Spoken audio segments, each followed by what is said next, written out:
Y aquí, como les mencionaba, pues vamos a ver el tema de análisis de transporte en bombas, donde pues vamos a ver cómo funciona bomba, para qué sirve. Vamos a tener muchos puntos aquí, porque al principio pues una bomba pues es aquella que transforma la energía mecánica, por así decirlo, desde una energía eléctrica, térmica, etcétera, para poder desplazar un fluido. Entonces, aquí vamos a tener que esa bomba va a dar el impulso para que un fluido se mueva. En este caso va a ser un fluido incompresible, o sea, un líquido. Entonces, líquido va a ser a bombas, como un gas va a ser a compresores. Entonces, es lo que vamos a tener. Vamos a tener bombas, vamos a tener compresores. Van a ser muy similares, pero van a funcionar un poco distinto por este hecho de que uno, pues, es un gas y el otro un líquido. Ambos, pues, ya sabemos que son fluidos. Entonces, con estas premisas, vamos a seguir una clasificación de lo que son bombas, que es desplazamiento positivo y bombas cinéticas. Desplazamiento positivo son aquellas pues que van a generar un desplazamiento, como lo hice, y vamos a clasificarlos en rotatorias o rotativas y recíprocas. Las rotativas, pues vamos a tener las de engranes, las de paletas, las de tornillos, las de lóbulos y las peristálticas, o sea que van a dar ese movimiento del fluido por medio de un movimiento del equipo.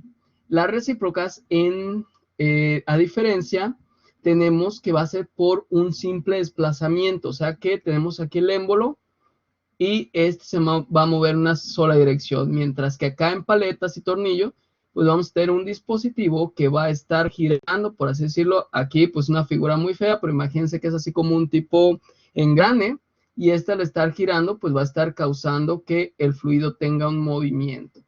Entonces, las otras que tenemos son las cinéticas, que van a ser por medio de este movimiento cinético, y tenemos las centrífugas, que pues ya sabemos que van a desplazar al líquido hacia afuera, las de impulsión, y las mixtas, que es una combinación entre estas anteriores. Y nos dice, existen bombas que trabajan con presiones y alturas, igual que únicamente adicionando energía de velocidad. ¿Por qué? En la clase pasada hablamos de que una bomba pues va a dar esos tres tipos de energía, por así decirlo, que tendríamos pues el aumento de la velocidad, como aquí nos lo dice, la presión y pues el desplazamiento del líquido.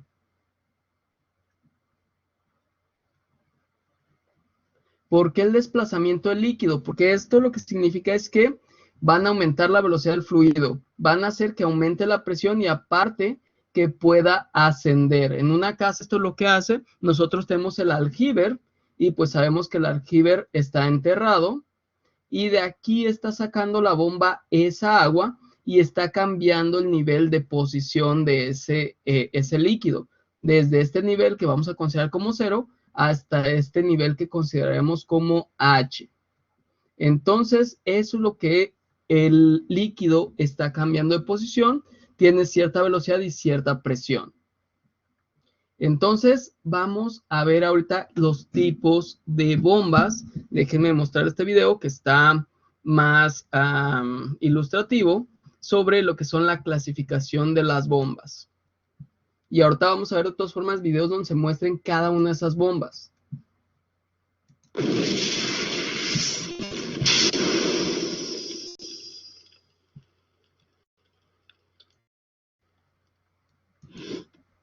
Hola amigos de Face to Fire, bienvenidos otra vez a mi canal, a Face to Fire HD. En el tema de hoy nos vamos a meter de lleno con unas máquinas que seguro que conocéis, que son las bombas hidráulicas. En concreto, hoy vamos a ver cuál es su clasificación. Bien, como siempre, os he puesto a continuación el índice que vamos a seguir. En primer lugar, lo que vamos a ver es una introducción para... Si se fijan, esta es la misma clasificación que yo les estoy mostrando. Bombas de desplazamiento positivo, que son recíprocas y rotatorias o rotativas. Y aquí es como vemos, de desplazamiento positivo, rotatorias y recíprocas. Aquí está, recíprocas, rotatorias, y las centrífugas aquí nada más se están considerando como bombas dinámicas, pero hay otros tipos, como lo vemos aquí, hay impulsores y mixtas. Ahorita vamos a verlos esos para que quede claro. Definir lo que es una bomba hidráulica. Veremos cuál es esa clasificación, que es lo importante del F2F de hoy, ver cuál es esa clasificación y que se os quede, saber diferenciar los tipos de bombas. Y luego vamos a ver unos ejemplos de las diferentes, no de todas, pero de algunas bombas para que os quede un concepto claro de cuáles son estos tipos de bombas. Bien, pues vamos allá. Bien, pues aquí tenéis la definición de lo que es una bomba hidráulica, que es muy sencillo. Es una máquina generadora que transforma la energía, que generalmente va a ser energía mecánica, con la que es accionada en energía del fluido incompresible importante que mueve. Bien, en función de esto tenemos una clasificación de estas bombas, porque como ya hemos dicho, hay diferentes tipos de bombas. Y principalmente se dividen en bombas de desplazamiento positivo o bombas dinámicas. Bien, ¿en qué se diferencia esta clasificación? O sea, ¿qué se diferencia de las bombas de desplazamiento positivo de las bombas dinámicas? Bueno, pues es muy sencillo. Las bombas de desplazamiento positivo están basadas en la hidrostática. Esto quiere decir que la presión en el fluido se consigue por una variación de las paredes de las cámaras que contienen ese fluido. Por ejemplo, una bomba de pistón, que sabréis identificar todos, más o menos es como los pistones de los coches, pues consigue ese aumento de presión por desplazamiento del pistón, y con ese desplazamiento conseguimos variar el volumen de la cámara, con lo que aumentamos la presión del fluido. Sin embargo, las dinámicas, su principio está basado en la hidrodinámica. ¿Esto qué quiere decir? Bueno, que está basado en el intercambio de cantidad de movimiento entre la máquina y el fluido. Es un concepto un poco más complejo, pero en cuanto veáis los diferentes tipos de bomba y cuando nos metamos de lleno con ello, seguro que lo vais a entender muy bien. Bueno, pues dentro de las de desplazamiento positivo, acordaros que variamos el volumen de la cámara que contiene el líquido, pues vamos a tener las reciprocantes y las rotatorias. Las reciprocantes, que se pueden dividir en pistón émbolo o bombas de diafragma. Dentro de las rotatorias vamos a tener las de rotor simple y las de rotor múltiple. Y luego entraríamos ya con la clasificación de las bombas dinámicas. Centrífugas, que estas son las que vamos a llevar sobre todo en los vehículos de emergencia, o sea, en vehículos de bombero. Estas son las más extendidas. Pues vamos a tener de flujo radial, flujo mixto y flujo axial. Luego tendríamos las periféricas, que las vamos a clasificar en bombas periféricas de unipaso y de multipaso, y para terminar tendremos las bombas especiales, como es el caso de bombas electromagnéticas. Ya digo que la intención es meternos con cada tipo de bomba y estudiarlas a fondo para saber cómo funcionan y cuáles son sus puntos fuertes débiles. Bien, pues vamos a ver algunos ejemplos de estos tipos de bombas. Bueno, aquí tenéis un ejemplo de tipo de bomba reciprocante. Este sería la bomba de pistón émbolo. Como veis, el funcionamiento es muy parecido al que tiene un vehículo. Tenemos un pistón y tenemos unas válvulas que lo que van a hacer es permitir el paso de agua en una dirección y permitir la salida de ese agua en otra dirección. Bien, sobre este tipo de bombas vamos a adelantarnos un poquito por tener algunos conceptos. Podemos decir que el fluido no es continuo, puesto que el pistón tiene que bajar, tiene que aspirar y luego tiene que impulsar el agua para que salga, porque lo que podemos notar a ciertas velocidades de bomba como borbotones, ¿de acuerdo? Bien, luego tenemos otro ejemplo de bomba de desplazamiento positivo, que serían las rotatorias. Aquí, por ejemplo, en esta bomba podemos ver que tenemos dos lóbulos que al girar lo que van a hacer es producir ese desplazamiento del fluido en una dirección. Ya digo que nos meteremos de lleno con las características de cada bomba, por eso no me estoy extendiendo mucho. Estos serían los ejemplos de bombas de desplazamiento positivo. Acordaros que en este tipo de bombas el principio por el que se rigen es la hidrostática. Bueno, y luego tendríamos las bombas dinámicas. En este caso he puesto solo un ejemplo, que sería, por ejemplo, la bomba centrífuga. En concreto, esta no es la que va montada en los camiones. Ya veremos que hay dentro de las centrífugas diferentes tipos de bombas. Y, bueno, su funcionamiento se basa en el giro de un rodete, que lo podéis ver ahí. Y en este tipo de bombas podemos decir que el fluido sí que es mucho más continuo, ¿de acuerdo? Se basa en la hidrodinámica y ya nos meteremos de lleno también con este tipo de bombas. Bueno, y hasta aquí el F2F de hoy. Ya veis que ha sido muy sencillito. Espero que os haya quedado más o menos claro la clase. Bien, entonces aquí ya vimos una clasificación rápida y con unos pocos ejemplos de las bombas. Vimos aquí en este video lo que era esta bomba de pistón. Vimos también la de engranajes y pues nos toca todavía ver todas estos tipos de bomba. Entonces, vamos checando cuáles son esos otros tipos.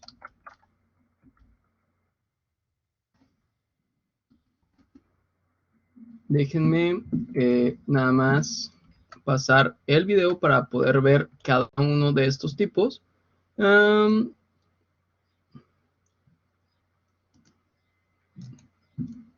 Aquí está.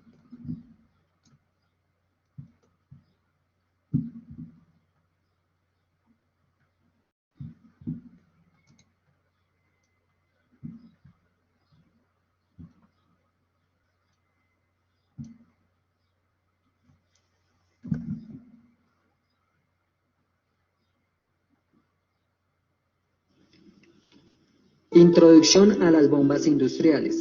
En este capítulo se realiza un trazo investigativo sobre las bombas industriales que concierne desde su clasificación, pasando por su diseño, hasta la evaluación de los principios fundamentales que gobiernan el funcionamiento de estas operaciones unitarias esenciales para el diseño y posterior aplicación en los procesos químicos industriales. Definimos una bomba como un dispositivo que permite la transferencia de un fluido a través de un sistema de tuberías. Esto nos indica que involucra un fenómeno de transporte conocido como transferencia de masa. Las bombas son las encargadas de incrementar la presión de dicho fluido y vencer la diferencia de elevación entre un punto y otro. Clasificación según la necesidad. Encontramos como una primera clasificación las bombas cinéticas o centrífugas, que expondremos más adelante. Ahora nos dedicaremos a dar a conocer las bombas de desplazamiento positivo. Bombas de desplazamiento positivo o hidrostáticas. Tienen su uso más particular en la hidráulica industrial y se caracteriza principalmente porque imparten su energía al capturar una determinada cantidad de fluido en una cámara ubicada en el puerto de entrada o succión. Ahí se fijan en este video anterior qué es lo que está pasando porque de repente no se aprecia. Se llena la cámara de fluido y al momento que ya está contenido pues llega a un nivel en el cual pues ya no se va a desplazar, se cierra la válvula de entrada y en eso empieza a ejercer presión este pistón. El pistón no se ve muy bien, pero se empieza a mover, empieza a comprimir este líquido. Como por aquí no tiene una salida, la va a buscar del otro lado, la cual sí le permite la salida y por ello va a aumentar su presión. Fluido en una cámara ubicada en el puerto de entrada o succión, para desplazarlo hacia un puerto de salida que garantiza una mayor presión. Este desplazamiento es independiente de la presión mencionada. Los fenómenos de transporte presentes en estos dispositivos están definidos por la transferencia de calor que proporciona el fluido a las bombas para garantizar la energía suficiente requerida para el desplazamiento del mismo. Dentro de las bombas de desplazamiento positivo tenemos una subclasificación definida por bombas recíprocas y rotatorias. Recíprocas, tenemos tres tipos. Primera, de pistón. En estas, los pistones llevan en forma alternada fluido al interior de sus cilindros a través de válvulas de descarga contra la presión del sistema. 2. Bombas de diafragma. Consta de un doble diafragma separados y conectados a través de un eje común, mientras uno se expande mediante aire comprimido, expelando el fluido desde una cámara para ser recibido por la válvula de bola que asciende sobre ese lado. El otro diafragma se contrae y genera un área de baja presión o vacío parcial para garantizar la descarga del producto. Tercera, bombas de émbolo. Derivan un comportamiento de actuación única. A ver, aquí entonces también explicación. ¿Qué es lo que pasa? Si vemos cómo está conectado esto, está en un mismo dispositivo que, si nosotros imaginamos, pasa por aquí fluido y al momento que pasa el fluido contrae el diafragma. Pero si esto está conectado con esto otro, al momento que se contrae aquí, se expande el otro lado. Por lo tanto, dejamos pasar fluido, este contrae este fluido de la izquierda y hace que pase por acá. Mientras que, pues, aquí tendremos el efecto contrario y así sucesivamente. Entonces, aquí es donde vemos ese funcionamiento. Vamos a ver cómo pasan sus fluidos. De bola que asciende sobre ese lado. El otro diafragma se contrae y genera un área de baja presión o vacío parcial para garantizar la descarga del producto. Tercera, bombas de émbolo. Derivan un comportamiento de actuación única o doble para garantizar una gran capacidad de flujo a presiones bajas y operan mediante un impulsor tipo cigüeñal. Bombas rotatorias. En este tipo de bombas encontramos 6 diferentes. Primera, de engranes. Las cámaras de succión se encuentran formadas por el espacio entre los dientes del engrane que alimenta el fluido, que luego genera un volumen volumétrico constante hacia el área de alta presión o puerto de descarga. Bombas de aspa. Consiste en un rotor excéntrico que contiene un conjunto de aspas deslizantes que alimentan el fluido en el puerto de entrada o succión, y este genera un flujo volumétrico variable que luego es descargado al puerto de alta presión. Bombas de tornillo. La bomba dispone de un rotor de impulso central que conecta a un eje espiral, el cual genera un confinamiento del fluido en forma axial succionado por el puerto de alimentación, y este diseño ofrece un flujo uniforme continuo. Bombas de cavidad progresiva. Dispone de un rotor que gira dentro del estator, creando cavidades que avanzan hacia el extremo de descarga en que se define la dirección del fluido. El material del rotor generalmente es de acero y el estator de caucho. Estas propiedades de composición en dichos elementos, por su contacto físico, generan un acoplamiento de compresión en el fluido. Lóbulo o leva. Opera en forma similar a la de engranes, siendo que estas tienen 2, 3 o más lóbulos que coinciden uno con el otro y mueven el fluido alrededor de la cavidad formada. Bombas de tubo flexible o peristáltico. El tubo se dirige entre un conjunto de rodillos giratorios adyacentes, los cuales son encargados de exprimir el tubo y atrapan el volumen dado entre los rodillos. El fluido se captura de forma completa y los materiales comunes del tubo pueden ser PVC, silicón, sulfuro de polifenilo y otras fórmulas de elastómeros y termoplásticos. Ahora hablaremos de las bombas cinéticas o hidrodinámicas, también conocidas como centrífugas. Son aquellas que agregan energía al fluido cuando lo aceleran con la rotación del impulsor y funcionan mediante la fuerza centrífuga.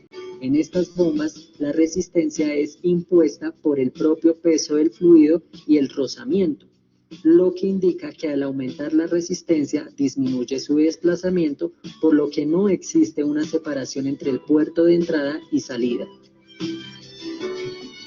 Como podemos observar en el presente esquema, se muestra el comportamiento del flujo que transportan en las bombas centrífugas y de desplazamiento positivo. En las bombas centrífugas, las bombas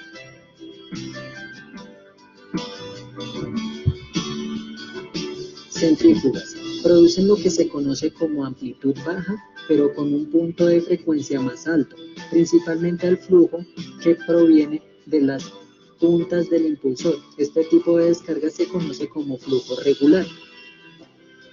Las bombas de desplazamiento positivo crean una alta amplitud, pero generalmente un tipo de descarga de frecuencia más baja desde la bomba, flujo y presión irregular.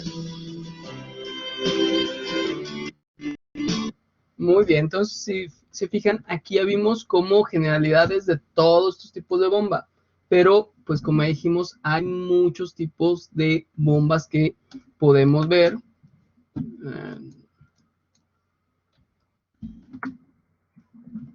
Y entre ellas, pues tenemos las bombas peristálticas que son súper utilizadas en la industria farmacéutica y también los podemos ver en lo que son las bombas de gasolinerías. Podemos verlas también en lo que es los hospitales, entre otras tantas cosas. Las bombas peristálticas pues tienen muchas ventajas, porque, como les mencioné la clase pasada, no tiene un contacto directo del fluido con la bomba. ¿Cómo es que funcionan entonces? Pues aquí vemos con el video cómo este rotor tiene unos cilindros que van a empezar a presionar la manguera y hacer que se desplace el fluido.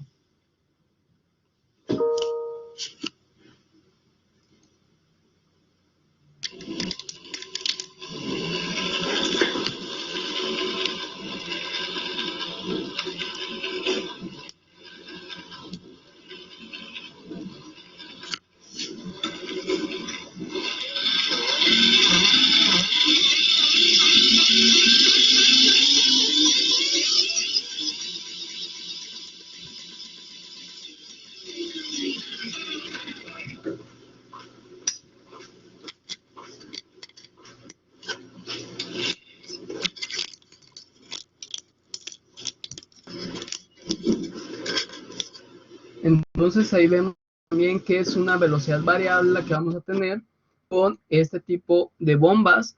Por lo tanto, vamos a poder aumentar la velocidad de desplazamiento del fluido, pero hay algo importante aquí. En este caso, las bombas peristálticas, como ven, pues son unas mangueritas, la cual hace que pues no haya contacto entre la bomba y lo que es el fluido, pero estas mangueritas pues tienden a tener cierto rozamiento y tienden a tener cierto desgaste. Muchos de estos equipos están sumergidos, o sea que aquí dentro de esta armadura tienen un fluido que pues lo que nos hace o nos ayuda es a que estén un poco aislados, por así decirlo. Y ahí estaría sumergido en algún tipo de fluido que no sea corrosivo y que ayude a esa manguera a enfriarse también, porque recuerden que va a haber un rozamiento y por lo tanto un calentamiento.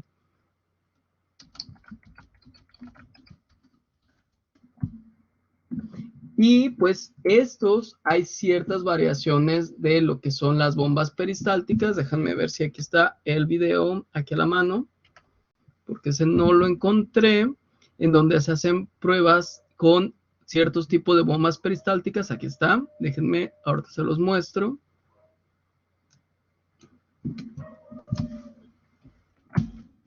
Y aquí empezamos a ver dos tipos distintos de lo que son bombas peristálticas de levas y de rodillos. El que vimos ahorita pues son rodillos y hay otros que son de levas, que ahorita vamos a ver cómo que funcionan estas. Hola.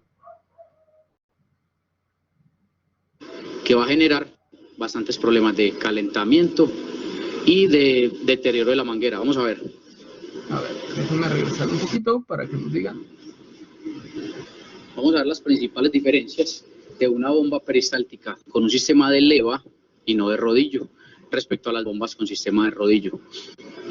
La principal diferencia es la fricción que se genera entre la leva y la manguera, que va a generar bastantes problemas de calentamiento y de deterioro de la manguera. Vamos a ver.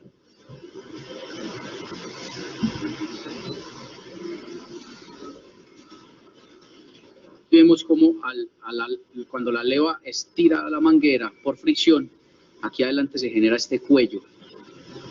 Este cuello de la manguera va haciendo que ella vaya perdiendo la vida útil aquí y se deteriore mucho más rápido. Aparte, por haber más fricción, se necesita un lubricante de muy altas especificaciones. Aparte de eso, el calor que se va a generar en la manguera y en el lubricante se tiene que disipar por medio de la carcasa.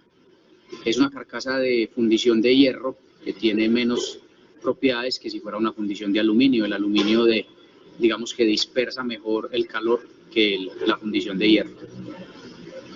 Aquí se ve como, digamos, de alguna manera la manguera sufre deterioro desde el punto de vista, digamos, de la distorsión de su cuerpo geométrico. Es una bomba silenciosa, digamos que suena poco. El lubricante tiene que ser de muy buena calidad. Vamos a ponerlo un poco más despacio.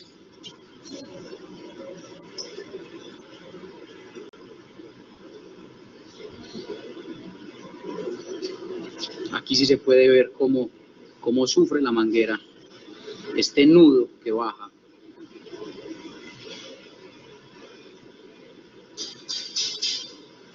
Lo otro sucede cuando la manguera frena, la bomba frena en una posición intermedia, cuando por ejemplo la leva queda en la parte superior. Vamos a frenarlo.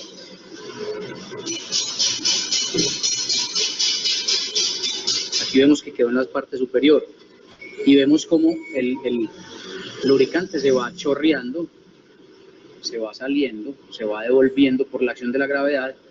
Si usted deja la bomba peristáltica apagada durante varios días, esta zona, que es la zona en la que está en contacto la leva con la manguera, lentamente se va a quedar sin lubricante.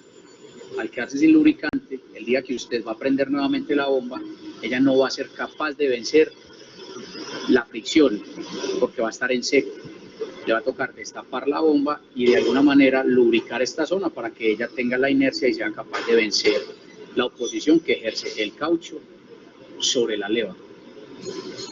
Cuando usted tiene un sistema de rodadura, eso no le sucede.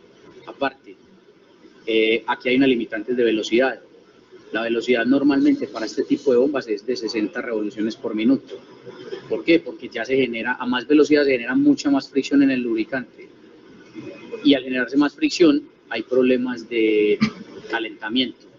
Y el calentamiento deteriora tanto el caucho como el lubricante.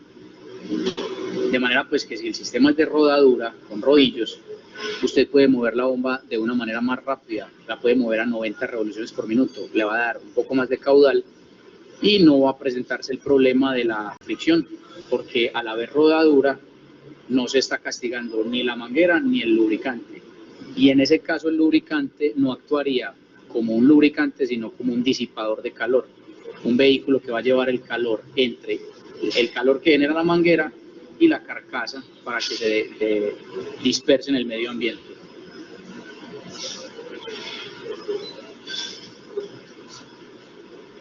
Vamos a ponerla a una velocidad máxima.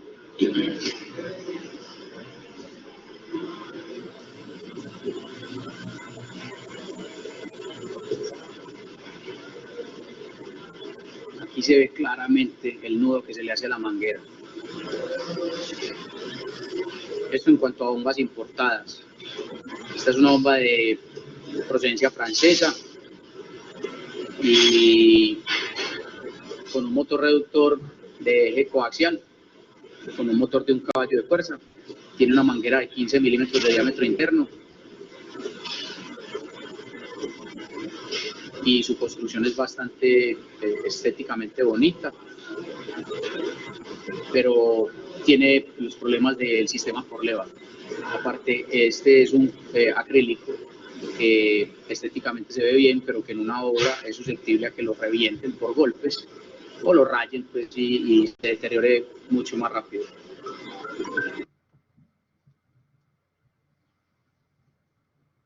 Disculpen que estaba perdiendo la resolución, entonces creo que ahorita está a cargar, pero esperemos que sea mejor para que aprecien pues esas partes que nos estaba diciendo, que pues son importantes porque al momento de que estamos ya con un funcionamiento en continuo, esto que nos menciona que aquí empiezan a hacer como un tipo cuello, empieza a dañar más a la manguera y por lo tanto pues lo que es la respuesta de la bomba.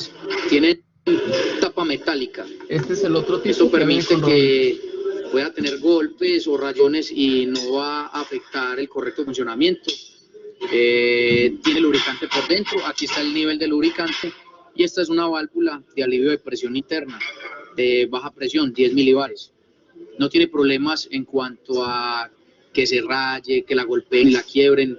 El único inconveniente es que no se ve por dentro cómo funciona, cómo es el funcionamiento. Vamos a ver en el siguiente video cómo es el funcionamiento interno. Vamos a voltear la bomba de manera que se vea de forma vertical. Aquí tenemos nuestra bomba destapada. Ahí vemos es un sistema completamente diferente al que vimos en la bomba anterior. Nuestro sistema tiene rodillos, ellos rotan, entonces no hay fricción directa sobre la manguera, hay sistema de rodadura. Este está duro porque está presionando la manguera. Aparte de eso, el lubricante que nosotros utilizamos es un lubricante que más que lubricar, lo que hace es dispersar el calor que se genera por el hecho de estripar la manguera y volverla a soltar. Ahí hay un esfuerzo, un estrés de la manguera, del caucho, que hace que se genere calor internamente. Lo otro de ventaja que tenemos es que estos rodillos, aquí se ven unos tesores, son calibrables. Vamos a hacer un acercamiento. Estos son los tensores de los rodillos. Aquí hay uno y aquí está el otro. Con eso yo puedo alejar el rodillo o acercarlo al centro de manera que pueda hacer que el rodillo pise más duro la manguera o la pise más suave. Con esto garantizo una vida útil de la manguera mucho mayor. Vamos a prenderla.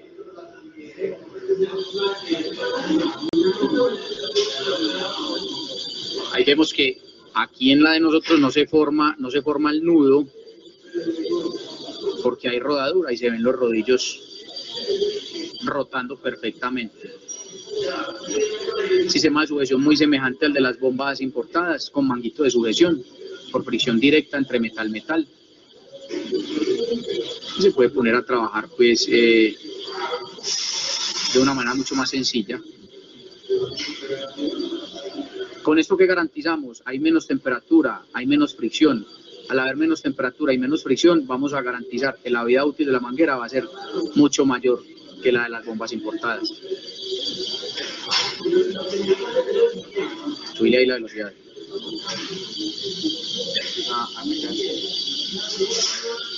Muchas gracias por la atención. Bien, entonces ahí ya ven, cosas que hay que considerar también con las bombas, no solamente así como decir de que tienen que tener contacto, no tienen que tener contacto, es también el funcionamiento, el tipo de funcionamiento que van a tener, así como la duración de uso, porque aquí ya vemos que para usos muy largos va a haber de repente ciertos problemas que se pueden causar, que van a ser pues el desgaste de los componentes internos, entre otras cosas. Entonces, bombas peristálticas son muy usadas en lo que son industrias que se necesita que no haya un contacto directo de lo que es el fluido con la bomba, porque puede ser o corrosiva o puede también sufrir una contaminación. Por esa razón es que no deben de estar en contacto y que debemos de buscar una forma en la cual no haya contacto, y esto es por medio de las bombas peristálticas, así como también de otro tipo de bombas que son las bombas de diafragma. Estas bombas de diafragma ahorita las vamos a ver, y se fue para acá por otro lado, aquí están.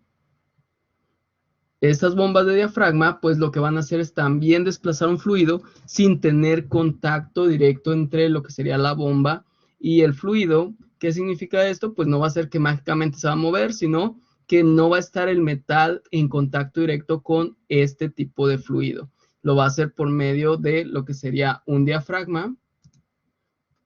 Y ese diafragma pues va a ser de algún plástico o polímero que no represente algún peligro de corrosión o de contaminación. Espero y le guste nuestro comentario. Bomba de membrana. La bomba de membrana o bomba de diafragma es un tipo de bomba de desplazamiento positivo, generalmente alternativo, en la que el aumento de presión se realiza por el empuje de unas paredes elásticas, membranas o diafragmas, así se llaman, que varían el volumen de la cámara, aumentándolo y disminuyéndolo alternativamente. Unas válvulas de retención normalmente de balas de elastómero controlan que el movimiento del fluido se realice de zona de menor presión a la zona de mayor presión. La acción de estas bombas pueden ser dos. La primera, que es eléctrica, mediante un motor eléctrico, en cuyo caso se dice que es una electrobomba. La segunda y última, que es neumática, mediante aire comprimido, en cuyo caso se dice que es una bomba neumática. Existen bombas neumáticas y eléctricas de doble diafragma, las cuales funcionan bajo el mismo principio que las anteriores, pero tienen dos cámaras con diafragma cada una, que cuando una membrana disminuye el volumen de su cámara respectiva, la otra membrana aumenta el volumen de la otra cámara y viceversa. Las partes de esta bomba son 5. La primera, cambiador automático coaxial, la segunda, el cuerpo de la bomba, la tercera, la membrana, la cuarta, el colector, y la quinta, la esfera. Principio de funcionamiento. El funcionamiento de las bombas de membrana está basado fundamentalmente en la acción conjunta de 4 elementos: un par de membranas, un eje que los une, una válvula distribuidora de aire y 4 válvulas de esfera. El aumento de presión se realiza por el empuje de unas paredes elásticas que varían el volumen de la cámara aumentándolo y disminuyéndolo alternativamente. Las válvulas de retención, normalmente las bolas de elastómero, controlan que el movimiento del fluido se realice de la zona de menor presión a la de mayor presión. Se describe el funcionamiento a partir de una bomba sin suministro de aire y sin estar previamente cebada. Una vez conectado al aire comprimido, la válvula distribuidora lo enviará a la parte posterior de uno de los diafragmas, haciéndola que el mismo se aleje del centro de la bomba. Ya que ambas membranas se encuentran unidas por el eje, en el mismo movimiento el diafragma de la izquierda se verá atraído hacia el centro de la bomba, generando una depresión en la cámara de líquido y expulsando al exterior el aire que se encontraba en su parte posterior. Dada la diferencia de presiones entre la cámara de líquido y el exterior, el producto a bombear ingresa al equipo abriendo la válvula de esfera. Cuando el eje llega al final de su carrera, la válvula distribuidora cambia el sentido del flujo del aire, enviándolo a la parte posterior de la otra membrana. A partir de este momento, ambos diafragmas y el eje efectúan un recorrido inverso al anterior, produciendo el vaciamiento de la cámara de líquido de la izquierda y generando el vacío en el de la derecha. Las válvulas de esfera que estaban abiertas se cierran y viceversa, debido al cambio del sentido del flujo. Este ciclo se repite indefinidamente mientras esté conectado el suministro de aire, independientemente de si la bomba está alimentada con líquido o no.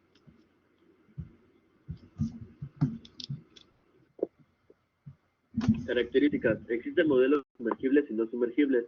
Son muy versátiles. Estas bombas son capaces de manejar exclusivamente críticos de una manera confiable y segura. Trabajo libre de aceite y funciona sin obstáculos. Funcionamiento en seco, caudal, altura de elevaciones regulables, regulación final de velocidad y de presión, mantenimiento simple y rápido. Manejan una amplia variedad de fluidos, incluyendo químicos, polvos secos, aditivos para un alimentos, gomas, pinturas, productos farmacéuticos, lodos y aguas hervidas.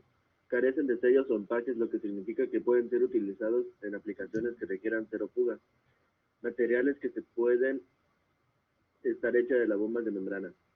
Se puede escoger para que las partes en contacto con el producto materiales que cubren una amplia gama de compatibilidad química. Son como acero inoxidable tipo 316, PVC, CPVC, PVC. Bien, entonces pues aquí en sí lo que nos dice es todos los materiales que se pueden usar, que pues es muy amplia la gama de materiales que podemos usar, y todo esto pues con el objetivo de que el fluido no tenga una reacción química o una, ¿cómo llamarla? Una contaminación.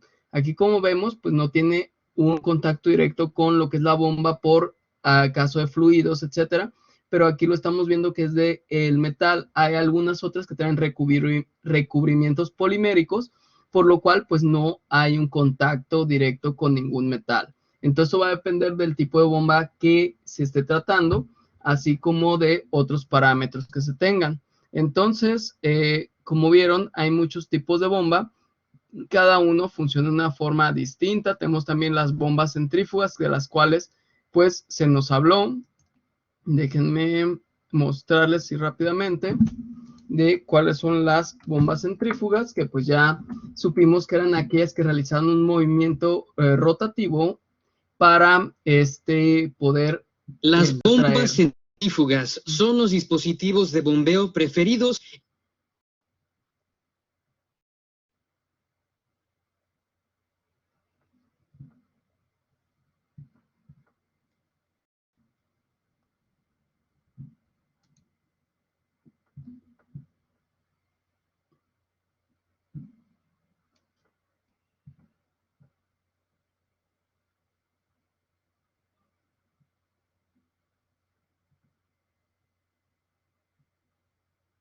En el mundo hidráulico,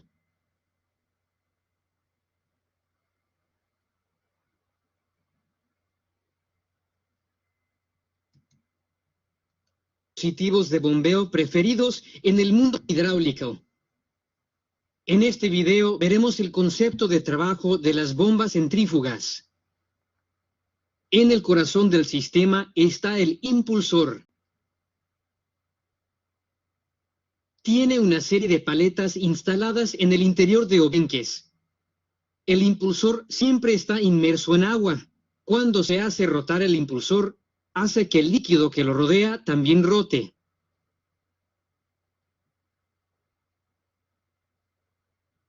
Esto imparte fuerza centrífuga a partículas de agua, y el agua se mueve rápidamente hacia afuera. Como la energía mecánica rotacional es transferida al fluido, a la descarga del impulsor, tanto la presión como la energía cinética del agua se elevará. En el lado de succión, el agua se está siendo desplazada, así que la presión negativa será inducida en el ojo. Dicha baja presión ayuda a succionar una corriente de agua fresca de nuevo en el sistema.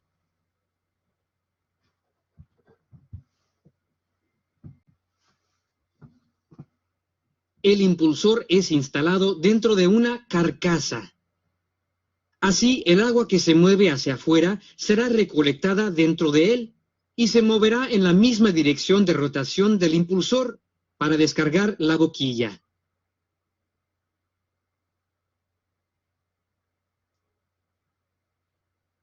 Aquí se puede notar una especialidad de la carcasa.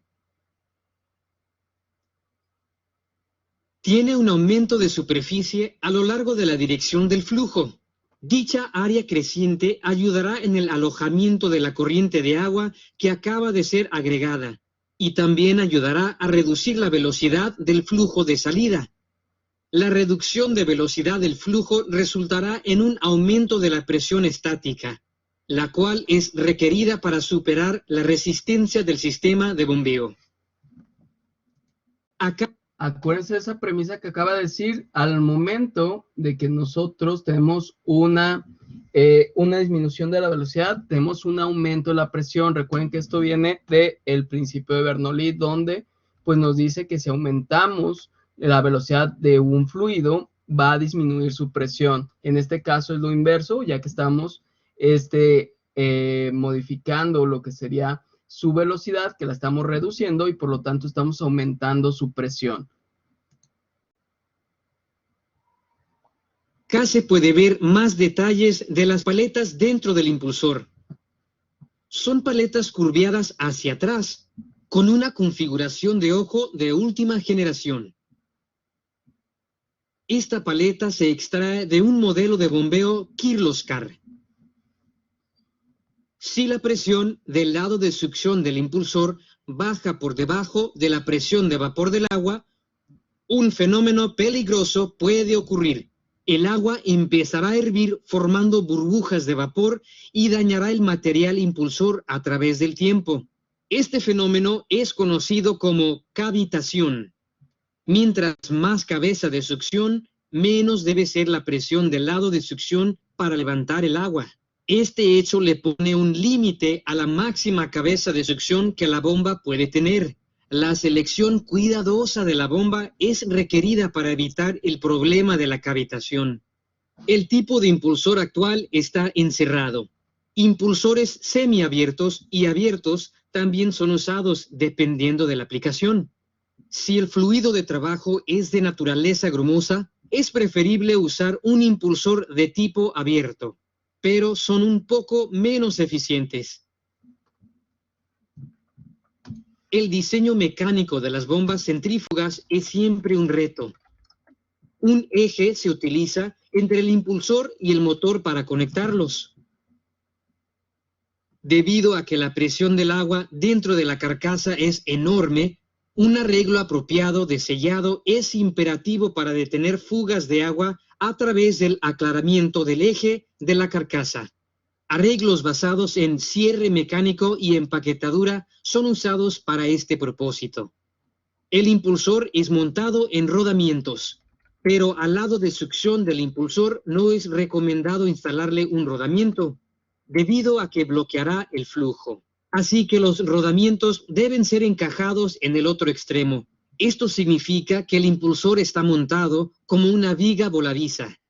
Para bombas de alto ritmo de flujo, una caja de rodamiento con aceite enfriante es necesario para preservar la vida de los rodamientos. Agradecemos a Kiloscar Brothers por su soporte técnico en la creación de este video. Bien, entonces aquí ya ven que una bomba centrífuga, que son también de las que más se utilizan, pues funciona mediante la absorción del líquido por medio del desplazamiento de este movimiento centrífugo, y su forma pues tiene mucho que ver con el desplazamiento, así como también lo que nos mencionaba de la contrapresión que está creando para absorber líquido. Si es muy alta, se va a provocar la cavitación. ¿Qué es la cavitación? Es cuando creamos burbujas en un líquido. Ejemplo, aquí se los voy a dibujar, nomás déjenme encontrar donde dejé mi lápiz. Aquí está. Entonces, imagínense aquí que tenemos un líquido y de repente empiezan a aparecer burbujas. Al momento que pasa esto, como el fluido va a alta velocidad, lo que hace es que comprime esta parte de fluido compresible, que es un gas. Y al momento de comprimirlo, pues causa un choque o un golpe, que esto va a ser de el líquido contra el líquido que está por delante, ya que esto lo está comprimiendo hasta llegar al punto en el cual se va a transformar en un líquido también. Pero este golpe pues se va a transmitir hacia la tubería, va a causar una vibración, y conforme se vayan produciendo estos golpes, van a ir dañando la tubería, van a ir rompiendo esa tubería. Por eso es que nos dice que es tan peligrosa esta cavitación. En el caso de lo que serían este rotor, lo que va a causar es que esos golpes van a ir dañando la lámina o pintura de lo que sería ese rotor. Entonces imagínense que sería de que le estuvieran dando golpes y golpes, se van a ir formando ciertos puntos o abolladuras en los cuales pues también se va a estar perdiendo pintura y va a causar una oxidación, que es lo que les explicaba sobre lo que pasa con se me fue el nombre ahorita, ¿cómo se llaman estas? Las turbinas que son movidas por vapor. En las turbinas, cuando son movidas por vapor, se aconseja que sea un vapor seco o un gas. ¿Por qué? Porque al momento de ser un vapor saturado, que no es seco, o sea, que tiene alta humedad, va a causar este problema, pero no lo va a causar por el hecho de que se estén dando golpes por la compresión, sino que va a ser directamente el golpe por la gota. Imagínense que el vapor va húmedo y traería gotas en él, entonces es como si se proyectaran esas gotas y golpearan directamente la turbina. Entonces, esta es la clasificación de lo que son bombas, y tenemos también clasificación de compresores, que es muy parecido. Los compresores de aire pues son llamados bombas de aire en algunas ocasiones y son máquinas que disminuyen el volumen, por eso son llamados compresores, de este aire o de este gas y aumentan su presión. Todo esto pues ya sabemos que va a ser por procedimientos mecánicos y pues esto nos da una alta energía potencial. Y pues esto produce que se expanda rápidamente, ya que nosotros lo comprimimos, pero si liberamos a presión, pues se va a expandir. Y pues con eso es con lo que podemos lograr un movimiento. Y en los compresores tenemos también desplazamientos positivos y dinámicos. En los de desplazamiento positivo tenemos alternativos y compresores rotativos. Alternativos, ¿por qué son llamados así? Pues porque van a funcionar con el movimiento alternado de lo que serían los pistones. En el caso de los compresores rotativos, pues es como el de lóbulos, el de tornillo y el de paletas, que se fijan, pues es el mismo procedimiento que lo están haciendo las bombas. Va a ser exactamente lo mismo, pero van a manejarse con gases. Y también pues tenemos compresores centrífugos y axiales. Estos, como ven, es exactamente lo mismo, solamente que vamos a manejar ahora lo que son gases. Entonces, aquí tenemos ya en la descripción de cómo se da en cada uno, tornillo, paletas, lóbulo, pero como nos gusta más ver que estar analizando el texto, pues vamos viendo estos tipos de compresores, que pues aquí tenemos varios. Déjenme mostrarle cómo funciona un compresor de tornillo. Nada más permítanme. Y estos, ¿dónde los van a encontrar los compresores de tornillo? Pues los vamos a encontrar en los turbocargadores de los autos. Para todos aquellos que sean amantes de los carros, así es como funciona un turbocargador. No un turbocompresor, un turbocargador, el que comprime aire para que entre al motor todo el tiempo.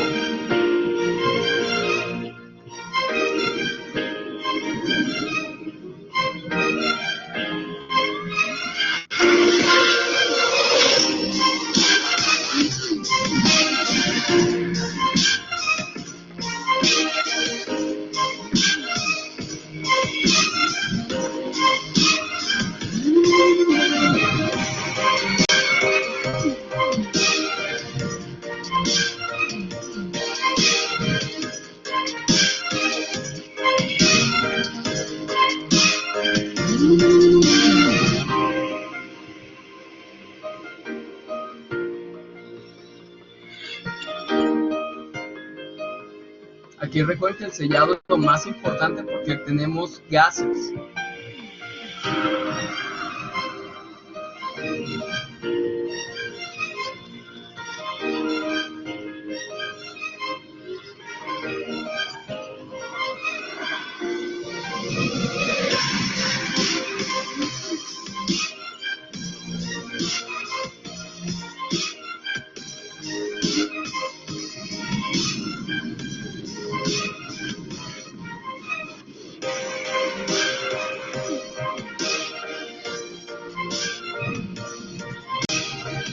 Aquí noten bien la coloración porque nos dice que ahí ya se está comprimiendo el aire y por lo tanto está aumentando su temperatura. Muchos sistemas que cuentan con todo esto necesitan bajas temperaturas, por lo tanto después de la compresión pasan por un enfriamiento para reducir la temperatura de este aire comprimido o este gas comprimido.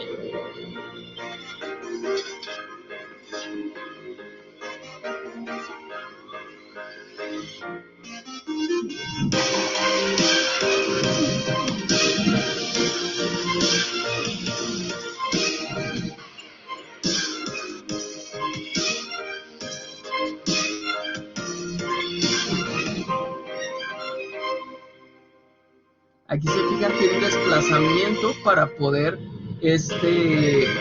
llevar a cabo una compresión mayor y también proporcionar un enfriamiento en ciertas partes.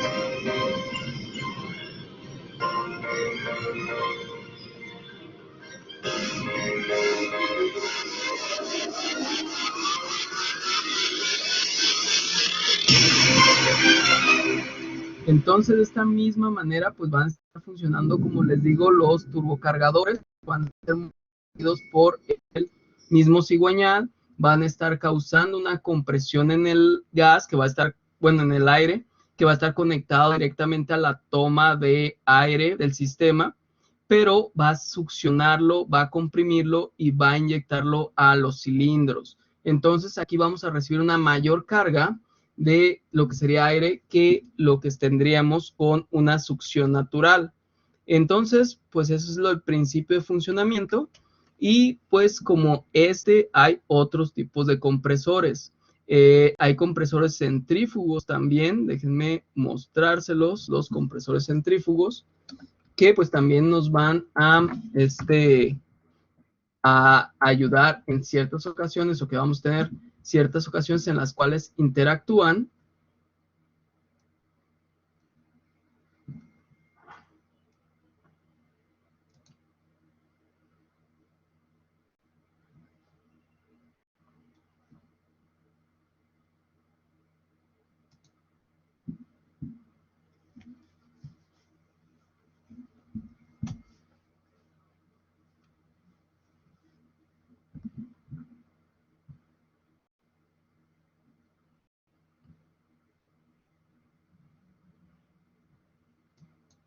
Déjenme ver porque no recuerdo si este tiene volumen o no.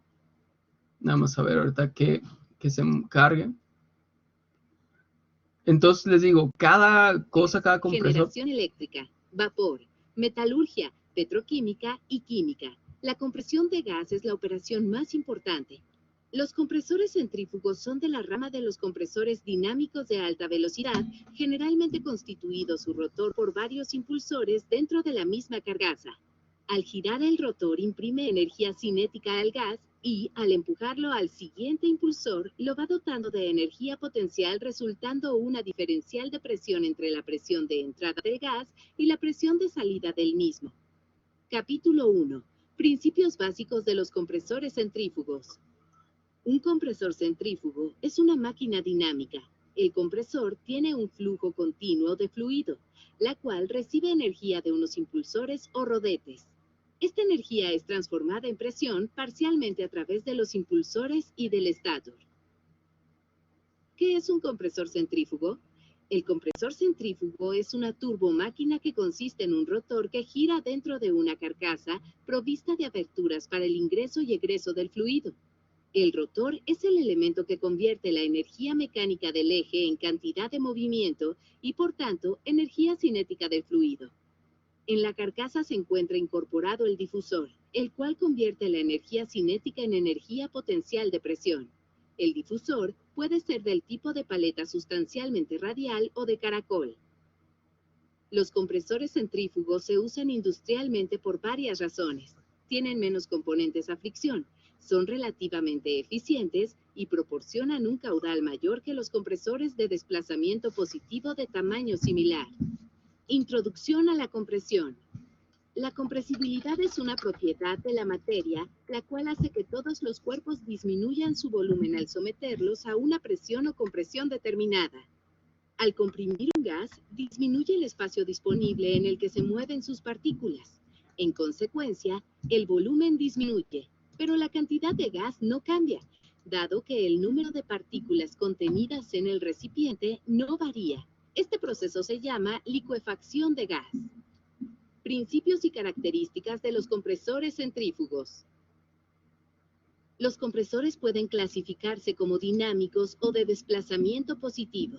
Entre los dinámicos se incluyen a los centrífugos, los que se tratan en este curso, y axiales. Los compresores centrífugos son máquinas en las cuales uno o más impulsores aceleran el gas.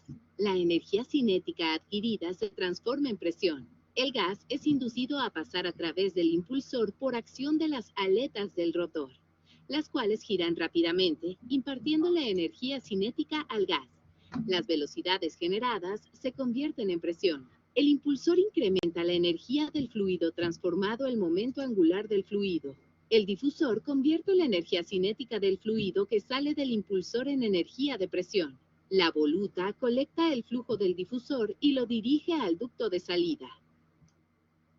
Los elementos principales de un compresor centrífugo son los siguientes. Carcasa. Constituye la parte externa del compresor que envuelve el rotor y el difusor. Diafragma. Consta de dos piezas, una placa delantera y una trasera. Juntas forman el difusor y el canal de retorno a la entrada del siguiente impulsor. Difusor. Es el segundo elemento vital en un compresor. Existen dos tipos comúnmente usados, los de álabes y sin álabes. Paletas. Dirigen el gas hacia la succión del impulsor para distribuir correctamente el flujo. Se usan para modificar la capacidad de un impulsor dependiendo del grado de las paletas. Sellos. Los sellos mecánicos son unos dispositivos que efectúa el sellado de forma axial de una cara móvil desgastante con respecto a otra estática. Son los encargados de evitar fugas o pérdidas de presión dentro de las etapas del compresor, así como también escapes a la atmósfera desde el eje y o cojinetes del compresor. Adicionalmente evitan la contaminación del proceso de gas con vapores de aceite. Sus partes son removibles y se pueden cambiar después de un tiempo de vida útil. Sellos de laberinto. Consisten de una serie de anillos o puntos de toque dispuestos en serie, con la finalidad de producir expansiones sucesivas de los fluidos. Son reemplazables y la tolerancia entre los sellos y cubierta de los impulsores y espaciadores es pequeña para así limitar las fugas de gas desde la descarga hacia la entrada de los impulsores. Eje. Es el elemento base del rotor y para su construcción se maquina con precisión a partir de una pieza forjada de aleación de acero. Este diseño del eje del rotor asegura un paralelismo máximo entre los componentes del rotor. Rotor ensamblado. El rotor es el elemento rotativo principal del compresor centrífugo. Está constituido por el eje, camisa, impulsor, tambor de balance, disco de empuje y acoplamiento. Todos los componentes del rotor se conectan al eje y el rotor debe balancearse antes de su instalación. Impulsor. Es el elemento rotativo de la máquina que imparte la velocidad al gas. Cojinetes. Estos proveen el soporte y posicionamiento adecuado a la parte rotativa dentro de la carcasa. Tipos de compresores centrífugos. Los compresores centrífugos caen dentro de los tipos de la clasificación de compresores dinámicos y se clasifican en compresor centrífugo de una etapa. El compresor centrífugo más sencillo es el de una sola etapa. Están diseñados para una larga vida, bajo mantenimiento y servicio continuo, con aplicaciones en plantas petroquímicas, refinerías y procesamiento de gas natural. Compresor centrífugo multietapas. La principal característica de los compresores centrífugos de varias etapas es que utilizan dos o más impulsores dispuestos a operar en serie, cada uno previsto de un difusor radial y conectados mediante interenfriadores, los cuales remueven el calor de compresión entre etapas para optimizar la eficiencia. Aplicaciones. Los compresores se utilizan en el manejo de gases en la planta de proceso y van desde presiones muy altas hasta un vacío en muchas condiciones de flujo. Algunas aplicaciones típicas son compresores de aire para servicios e instrumentos en casi cualquier planta, sopladores sencillos en plantas de recuperación de azufre, sopladores grandes en unidades de craqueo catalítico, compresores de refrigeración de baja temperatura en unidades para etileno, polietileno y oxileno. Compresores de alta presión para gas de alimentación, reforzadores y para gas... Bien, entonces fíjense aquí, pues nos está hablando más que nada, pues los compresores que son utilizados en la industria de lo que sería la petroquímica. Y pues con ello ya vimos cómo funcionan todo este tipo de compresores, que se van haciendo compresiones sucesivas para que al final de cuentas se tenga cierta presión de salida. Entonces tenemos de una etapa o multietapas en este caso. Y pues como esto ya vieron que es muy parecido lo que sería el uso o la aplicación de lo que son bombas y compresores. Va a haber los diferentes tipos como los vemos, de tornillo, va a haber también de paletas, de lóbulo, scroll, los de pistón, compresores que pues estos son muy usados, son los que tienen en las llanteras. Va a haber también de diafragma que van a funcionar muy parecido a las bombas. Y pues tenemos también los de flujo axial y radial que ahorita vimos en el video. Entonces todo ese tipo de compresores hay y cada uno pues tiene una aplicación distinta. Ya vimos que en el caso de los dinámicos de flujo radial y axial, pues son muy usados en lo que es la industria de combustibles, mientras que pues ya tenemos otros tipos de uso en todos los demás tipos de compresores de desplazamiento positivo. Cada uno pues va a depender de ciertas circunstancias, como les digo, también pueden depender de el tipo de reacción que hagan algún tipo de gases, porque pues va a ser muy distinto el usar un tipo de compresor que otro, ya que alguno por su forma o su geometría, además de los materiales que está hecho, puede tener cierto efecto en contaminación o en algún daño al compresor. Entonces, eso es lo que podemos ver con lo que son los compresores. Y pues tenemos todo ese tipo de compresores que nos van a ayudar a desplazar un fluido compresible. Entonces, pues aquí, les pongo de mientras las clasificaciones, porque no sé si han notado esto, que aquí viene el diagramita, es lo mismo. Simplemente, pues aquí viene una definición de lo que son bombas. Aquí está para que anoten su clasificación que hay. Ya saben, desplazamiento positivo y cinéticas. Y dentro de desplazamiento positivo están las rotatorias y las recíprocas. Y ya pues se dan todos estos, así como de las cinéticas se dan las recíprocas y tenemos 3 tipos. Entonces, hagan sus apuntes y cuando hayan terminado me dicen para continuar la clase. Y cualquier duda que tengan, pues díganme, no hay problema, lo vemos y pues si hay para ejemplificarlo, lo ponemos.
Muy bien, Areli. Ahorita nada más que tus compañeros ya termine alguien más, le ponemos en la siguiente diapositiva donde viene clasificación de compresores, que pues ya como les digo son muy parecidos, pero ahorita lo ponemos para que puedan ustedes checar. Excelente, Guillermo. Entonces, se fijan, ahorita ya que los anoten, van a ver pues que es casi lo mismo. Aquí vienen los tipos de compresores, solamente pues lo que estamos cambiando es el tipo de fluido. También ahorita si acaban rápido, hay 3 personas que hacen falta de subir lo que es el trabajito que les había puesto la clase anterior, que pues no era así como un trabajo en sí, pero era en cuanto a las encuestas. En las evidencias de encuestas, acuérdense de colocar ahí de que ya hicieron su encuesta en cuanto a la evaluación de los profesores, colocar la impresión de pantalla que tienen en lo que es ese apartado para que todo se cumpla con lo que pide coordinación. Entonces, eso lo pueden checar, ya saben, en entregables y tareas. Ahí viene la sección para que coloquen esa impresión de pantalla. Entonces, hagan sus apuntes, aquí están, ahí están los diagramitas, ahí están los nombres y pues como les digo, son muy sencillos de entender. Los únicos que son un poquito más complejos para su entendimiento son los dinámicos, pero de ahí en más se comprenden.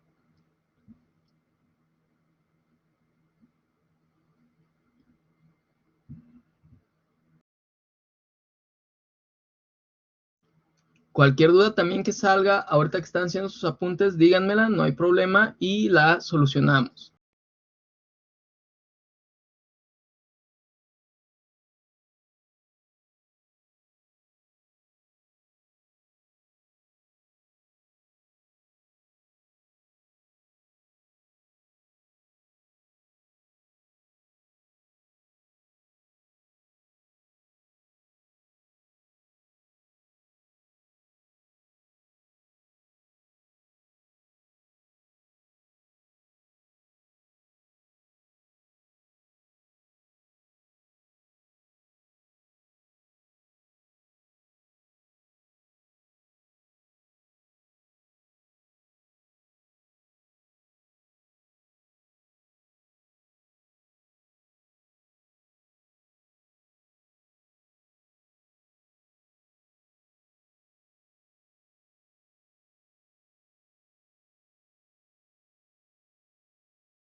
Claro, Andrés, ahorita checo.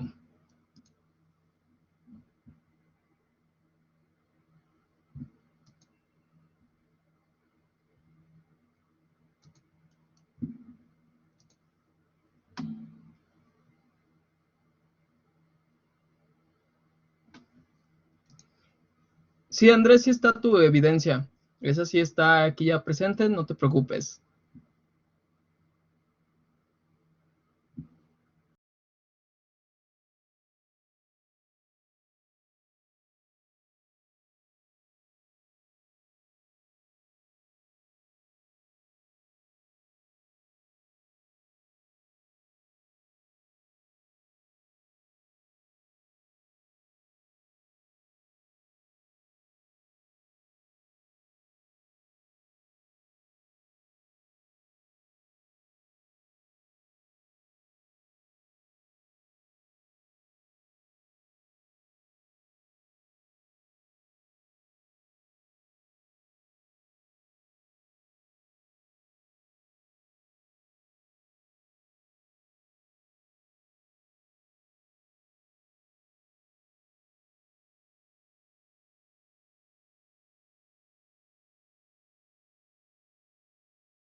¿Cómo van? ¿Todo bien? ¿Sí queda explicado cuál es la forma de funcionamiento de cada uno de estos?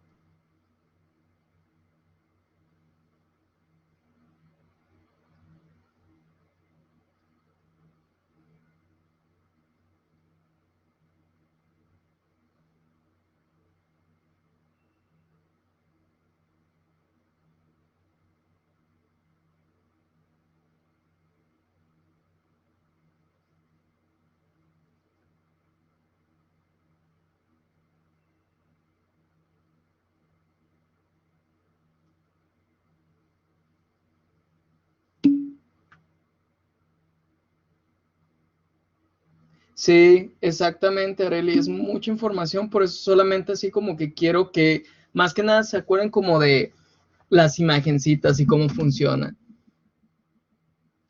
Sí, sí, sí, claro, en esto, por eso también es de que quedan los videos para que ustedes los chequen, los puedan ver las veces que quieran y pues empiecen a entender todo este funcionamiento, porque sí, cada uno de estos compresores va a tener una aplicación específica. Aquí vemos que los dinámicos son aquellos que proporcionan mayor potencia de salida o mayor presión de salida o velocidad de salida, mientras que pues, los rotativos van a proporcionar también velocidades altas, pero van a ser en cantidades un poco más pequeñas a comparación de los dinámicos. Los dinámicos, pues como vemos aquí, son compresores que se van a estar usando en lo que es la parte de la industria de gas y que van a poder hacer la licuación también de ese gas por tanta presión que están generando, tanta compresión que se está generando, van a lograr que al final de cuentas se tenga este tipo de compresión. Y pues como ya sabemos van a estar enfriamiento y otras cosas para poder mantener este nivel de compresión. Entonces, sí hay muchos tipos, hay muchas aplicaciones y pues en todos ellos vamos a tener los principios en esta clase solamente, ¿ya? Ahora sí que quedaría buscar más del tema para poder llegar a conclusiones de cuál es el que voy a usar en cierta industria. Pero en general esto es el funcionamiento de estos tipos de compresores, así como también el de bombas. Les menciono yo más que nada los peristálticos, pues porque son de las más usadas, ya que tienen la característica específica. Estas son las únicas bombas que tienen esa característica específica de proporcionar volúmenes muy exactos. No estoy diciendo exactos totalmente, pero son muy exactos. ¿Por qué? Porque lo que estamos determinando aquí es un espacio determinado que, como veíamos, está la manguerita.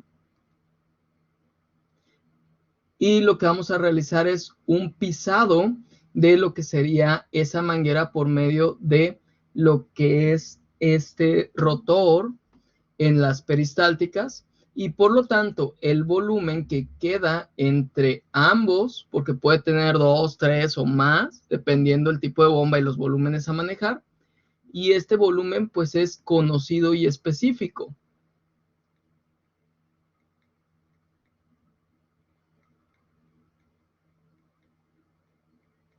Por lo tanto, pues nosotros, por más que se desgaste la manguera, no vamos a cambiar de forma importante ese volumen, porque no es de que se vaya a hacer más aguada y se haga más larga, ¿sí? Por eso son materiales especiales que se utilizan en esas mangueras, pero que son flexibles. Sí va a llegar un momento en el que se altere este volumen, pero no va a ser una alteración así como que, uy, no, tengo el doble del volumen.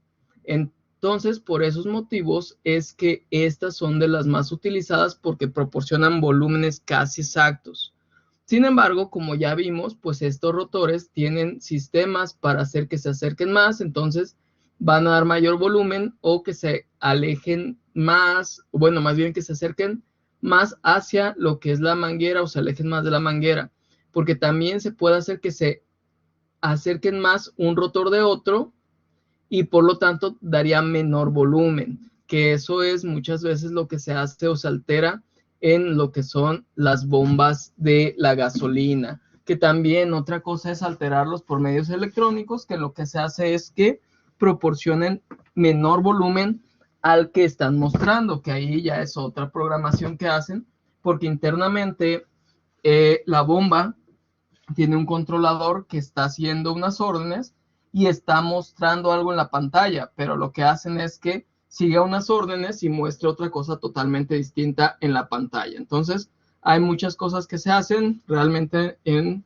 lo que son las gasolineras, pero ya eso es otro cuento. Entonces, ¿cómo van con esto? ¿Ya quedó todo listo?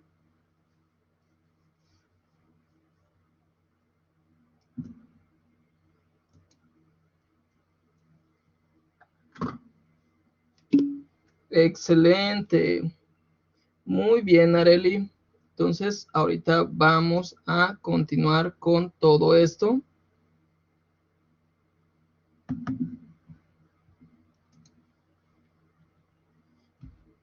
Y pues ya, entonces, aquí pues están solamente los compresores alternativos.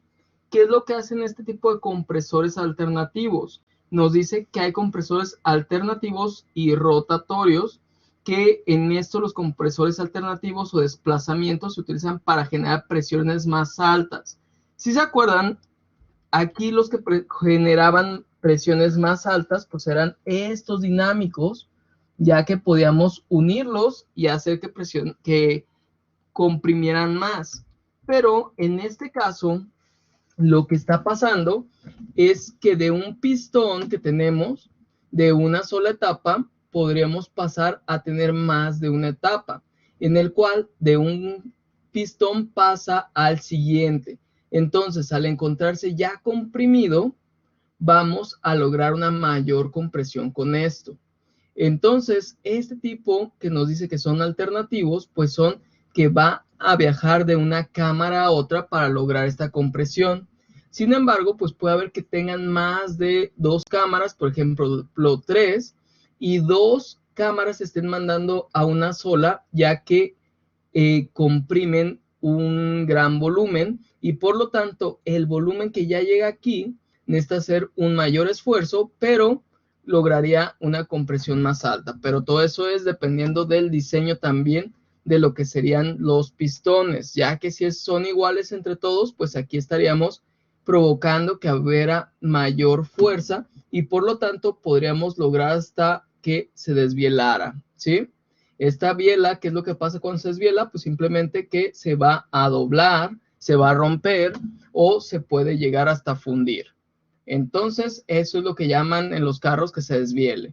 Sí, en sí tiene nombre cada uno, rupturas de bielas, fundición de biela, etcétera, pero simplemente lo manejan todas en generalidades como desvielarse. Entonces, pues todo esto es lo que puede pasar. ¿Por qué? Porque recuerden que el pistón pues está unido aquí con este perno a lo que es la biela y la biela a su vez está unida al cigüeñal por una parte de la misma. Entonces imagínense que aquí empieza a calentarse porque no tiene lubricación, pues se fundiría y al momento de querer girar esto pues ya no puede y simplemente pues va a trozar la biela, la parte donde se une con el cigüeñal. O si no, lo troza desde una parte lejana que es donde tiene la menor resistencia. Entonces, esos son algunos tipos de lo que sean compresores alternativos. Y pues aquí tenemos también los rotativos, que como veíamos en bombas, son iguales. Simplemente pues van a manejar gases en vez de líquidos. Entra el aire comprimido, bueno, el aire a comprimir más bien, y lo que hacen es jugar con el volumen. Aquí tenemos un volumen que podríamos decir que es amplio, donde al moverse estas paletas empieza a reducirse ese volumen hasta llegar a un punto donde el volumen es muy pequeño. ¿Y qué pasaba cuando liberábamos de presión un gas? Díganme ustedes, ¿qué pasa cuando un gas lo liberábamos de presión?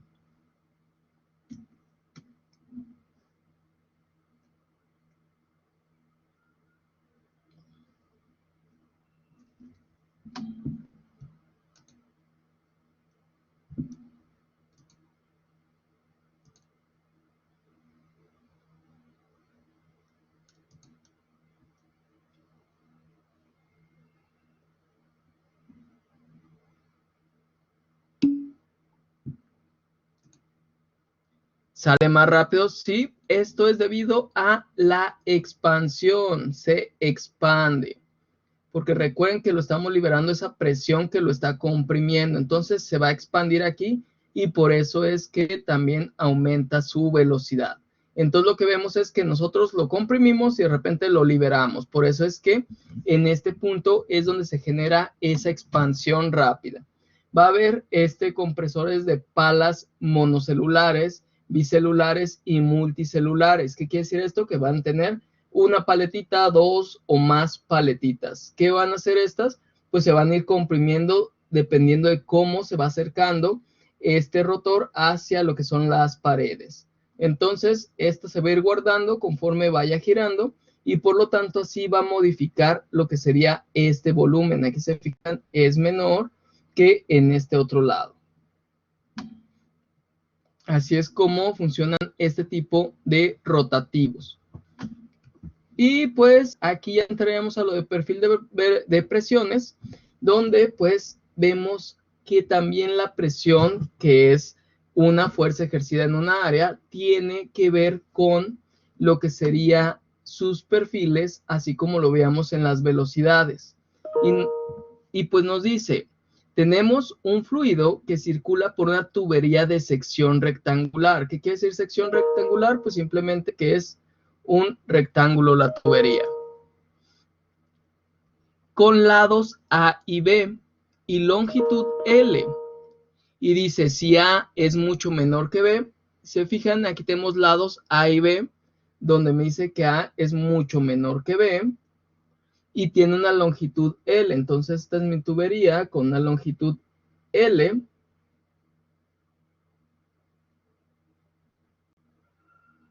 Y esta es su vista lateral. Entonces me dice que se puede considerar que la tubería está formada por dos planos paralelos separados por una distancia A. ¿Por qué hace esta suposición? Porque se fijan, es mucho menor A que B. Por lo tanto, estaríamos considerando que B es muy amplia, mientras que A es insignificativa. Y por lo tanto, esto se considera como si fueran aquí dos planos paralelos, o sea, dos placas nada más, que tengamos la placa, vamos a poner aquí B1 y la placa B2. Eso es lo que supondría esta suposición, valga la redundancia. E infinitos en la dirección transversal al flujo, nos dice. Entonces aquí ya vemos que separados por una distancia e infinitos en dirección transversal. Entonces dice, se impone una diferencia de presión delta P entre los extremos de la tubería. Debido a la viscosidad, las capas de fluido en contacto con las paredes no se mueven y el perfil de velocidades es parabólico. ¿Por qué dice que es parabólico? Porque recuerden que al tener esta placa y esta otra abajo sin movimiento, lo que vamos a tener es que la viscosidad va a tener un efecto y nos va a dar algo así, donde en el centro es donde vamos a tener la velocidad máxima, mientras que si tuviéramos así de que una es la que está en movimiento y otra es la que se encuentra sin movimiento, tendríamos el perfil que vemos aquí al lado derecho, donde la velocidad máxima está en la placa que tiene el movimiento, porque puede ser la de arriba o puede ser la de abajo, no importa, pero va a tener ese comportamiento. Si fuera la de abajo, simplemente este triangulito cambiaría hacia abajo. Entonces vamos a tener en los perfiles de velocidad o perfiles de presión esos comportamientos. ¿Por qué?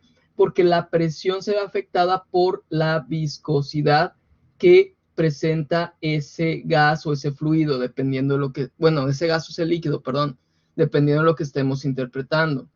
Entonces, cada una de ellas, pues, nos presenta información distinta, dependiendo de si es una placa, si son dos placas inmóviles, y con ello, pues, podemos formular y encontrar diferentes velocidades según la altura de la que estemos hablando. Para el caso de cuando es una tubería cilíndrica, valga la redundancia, o circular, de sección circular, pues aquí vamos a ver que vamos a nombrar la distancia como R, donde el radio va a ser esa altura a la cual se posicione un punto. Pero al radio total, o sea, hasta la pared, se le va a llamar R mayúscula. Entonces, eso es la forma en la que vamos a medir. Y en el caso de tuberías, como sería este caso rectangulares, pues vamos a estarlo tomando desde un punto determinado a una altura determinada. Entonces puede ser desde este punto hasta A, que es la altura máxima. Pero puede tener una altura Y, que puede ser cualquiera. Esa es la diferencia entre lo que sería la circular y la rectangular. Entonces, por eso es que aquí de repente vemos esta fórmula que nos menciona como Y. Pero esa es nada más por ejemplo, ya ahorita vamos a ver otras cosas. De esto es simplemente para darles a entender cómo está descrito lo que es el perfil de presiones y velocidades, que ese ya lo habíamos visto.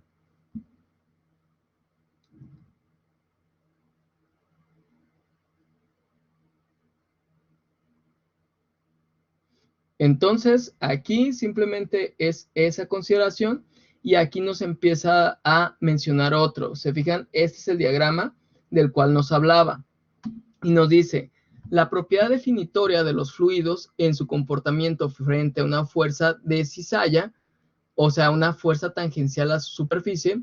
Si tenemos aquí el fluido y hay una fuerza tangencial, que esta es la fuerza de cizalle o tau, aquí lo que vamos a tener pues es el desplazamiento de ese fluido, que recuerden que es cuando va a fluir.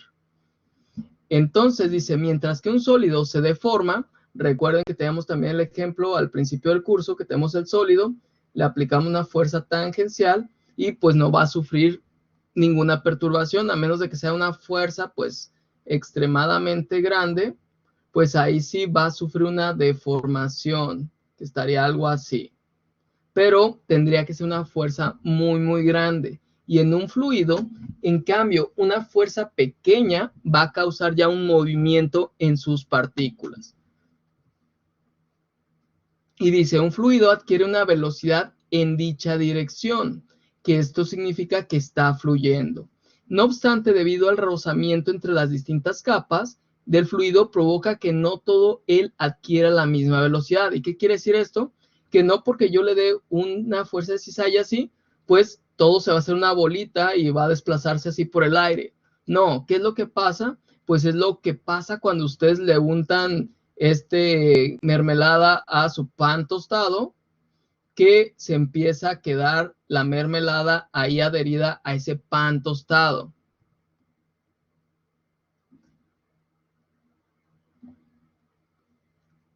Y esto pues es debido a la viscosidad y la fricción que pues está causando cada capa de esa mermelada. Entonces, por lo que nos dice, no obstante, debido al rozamiento, esta fricción, este rozamiento, esa viscosidad, es lo que provoca distintas capas del fluido. Entonces, ¿esto cómo se podría traducir en perfiles? Pues sería el perfil que tendría de lo que sería nuestro pan con mermelada o con mantequilla, dependiendo de lo que quieran ustedes hacer. Pero ese sería el perfil. ¿Por qué? Porque la velocidad más baja es la que se encuentra pegada al pan o a la superficie o a la pared que se encuentre en la parte de abajo. Mientras que en la superficie estamos dando una fuerza de cizalle, que sería esta tau o fuerza tangencial, en la cual estamos provocando el desplazamiento de ese fluido. Y por lo tanto sería una fuerza, una velocidad no uniforme. ¿Por qué? Porque aquí no vemos que sea un rectangulito donde todos tienen la misma velocidad. Aquí cada punto tiene distinta velocidad según la altura de la que estemos hablando, que sería definida como Y. Y en el caso de la tubería circular, pues tenemos como punto cero el centro y una Y que se va a estar desplazando como un radio. Entonces, aquí esto pasaría si nosotros pusiéramos, por ejemplo, dos panes y con mucha creatividad pues estuviéramos inyectándole por aquí, pongámosle aquí como una de esas con las que no me acuerdo cómo se llaman, que traen para ponerle lo de las mermeladas y cosas esas, se me fue el nombre, ¿cómo se llaman? Pero duya, una duya, y le estuviéramos poniendo aquí la mermelada, pues veríamos ahí sí que se empieza a dar un perfil parabólico. ¿Por qué? Porque estamos desplazando todo ese fluido, por así decirlo, al mismo tiempo, pero esta parte baja y parte alta, al no tener movimiento esas superficies, van a causar que la viscosidad tenga un efecto y por lo tanto van a detener ese movimiento. Entonces, esto es cómo podemos interpretar lo que son los perfiles y es cómo van a actuar en la vida. No sé si tengan alguna duda en cuanto a esto.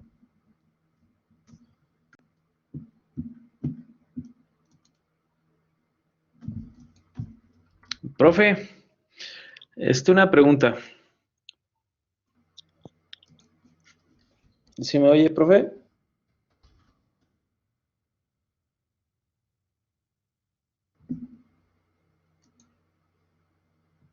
Sí, dime, Enrique.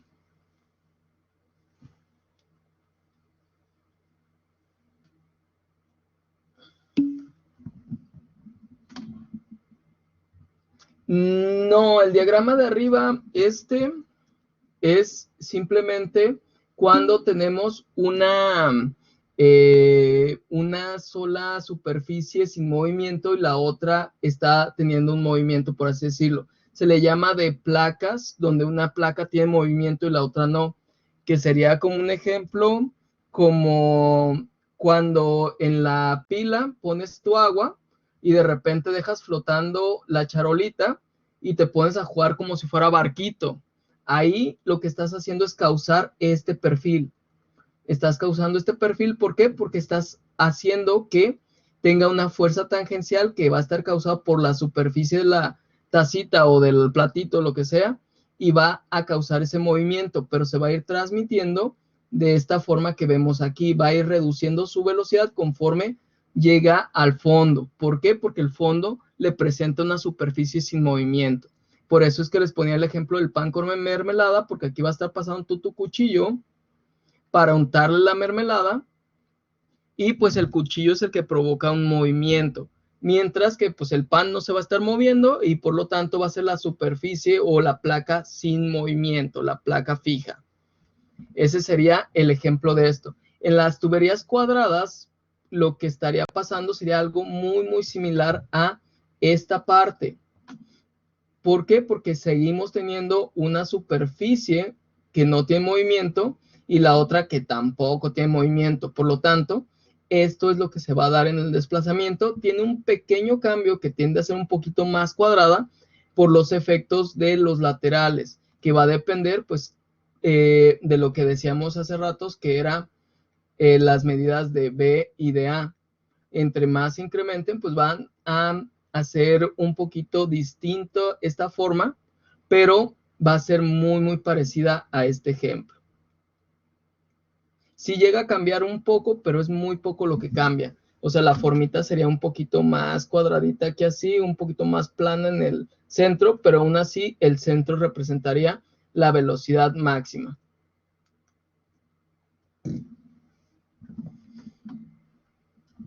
No hay de qué, Enrique. Entonces, pues, hasta aquí dejamos la clase. Cuídense mucho. La siguiente clase, pues, estaríamos viendo lo que resta de este perfil de velocidades y estaríamos tal vez entrando ya a lo que es la ecuación de Navier-Stokes, que aquí es donde empiezan un poquito las dudas y los problemas, porque hay que llegar a la interpretación de todo lo que hemos visto durante el curso. Ahora sí es ponerlo en práctica y checar el por qué suceden las cosas. Entonces, pues, hasta aquí dejamos el día de hoy. Cuídense mucho, descansen este fin de semana, diviértanse mucho los que vayan a salir o que vayan a ir de fiesta.